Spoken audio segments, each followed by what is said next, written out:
بسم الله الرحمن الرحيم. إذا السماء انشقت وأذنت لربها وحقت وإذا الأرض مدت وألقت ما فيها وتخلت وأذنت لربها وحقت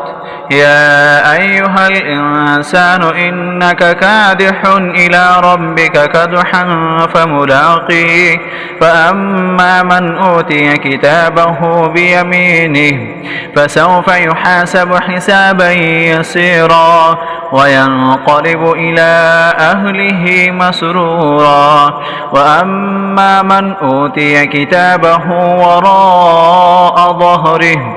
فسوف يدعو ثبورا ويصلى سعيرا إنه كان في أهله مسرورا إنه ظن أن لن يحور بلى إن ربه كان به بصيرا